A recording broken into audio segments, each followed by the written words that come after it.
باندې به انشاءالله یو پروګرام بل هم کوو. دا ډېر یو وسیع موضوع جی ده. یو اخري سوال جی د دې مرکې چې تاسو څه ګڼئ چې په ډیورین لاین باندې چې کومه شخړه جوړه ده د پاکستان او افغانستان، او تاسو بیان هم کوو، تاسو په خپل کتاب کې ویلي دي چې دا یو نړیوال منلی شوې کرښه ده، دا بارډر دی او هغه تاسو ثبوتونه سره دي.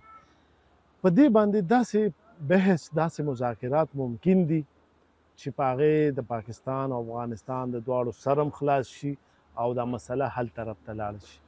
که مونږ وګورو که نه هغې دا وایي چې دا یو فرضي کرښه ده، نو که تاسو انټرنیشنل لا کې وګورئ چې بارډر څه ته وایي، نو هغه وایي an imaginary line on the surface of the earth which separate the territory of one state from another. چې کله ریاستونه په وجود کې راغلي دي نو دا فرضي کرښه به کېږي. فرضي خو به وي. که تاسو وګورئ هالینډ یا بلجیم ته تاسو لاړ شئ، نو مونږ خو وایي یاره دلته وایي جومات تقسیم شو، دلته کلی تقسیم شو. دا جومات او دا کلی ډېر وروسته جوړ شوی دی دا بارډر ډسپیوټ کولو لپاره، چې کله انګریزانو ډیمارکیشن کو نه دغلته جومات و نه دغلته کلی و، ان تر دې چې کوم ځای کې چراګاه و د هغې نه دا پوله ښه لرې بوتلې ده چې یاره دې خلکو ته نقصان ونه شي. نو حل دا دی چې دا دواړه ملکونه یو بل سره کینی، خبرې اترې وکړي او د دې څه حل راوځي. بارډر چېرته هم چینج کېږي نه. ما تاسو ته د هالینډ او د بلجیم خبره کوله، هلته کې یو کور به وي، نو په کور په منځ کې کرښه تلې ده، یو پټه تلې ده. د یو سړي بیډروم چې دی هغه په هالینډ کې دی او باتروم یې چې کوم دی نو په بلجیم کې دی. صحیح. خو هلته مسلې نشته، نشته. هغې کې برداشت ده، باشعوره خلک دي، باشعوره دي. زمونږ لا شعور نشته. مونږ ته پکار ده چې پاکستان او افغانستان دواړو ته دا ګاونډي ملکونه دي.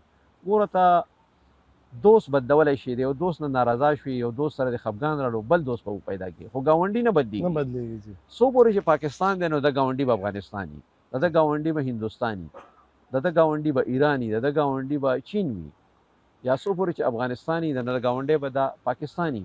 نو په کار دا ده چې د ګاونډیانو یو بل سره تعلقات ښیي، او که هغوی دا پوله نه مني چې یاره د انګریزانو دا کرښه راښکودې ده، نو انګریزانو د افغانستان او د روس منځ کې هم کرښه راښکودې وه.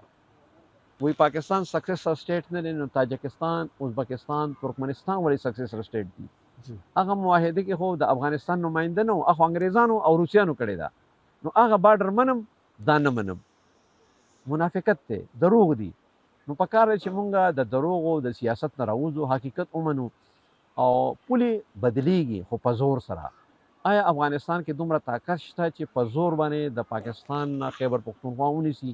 که کله طاقت پکې راوړي یو ټیک ته د دنیا نقشې همیشه په زور بدل شي. زور خو بېل شی دی، خو لکه بین الاقوامي قانون د دې اجازت نه ورکوي، نه به پاکستان د دې اجازت ورکوي چې هغه یا دې خوا راشي، نو پاکستان اخوا نه ځي، هغوی به دې خوا نه راځي. نو په کار دا چې د دې منځ کې تعلقات ښه شي، تجارت زیات شي، د خلکو تګ راتګ سیوا شي، نو دواړو ملکونو ته پیدا ده. ډېره مننه سر.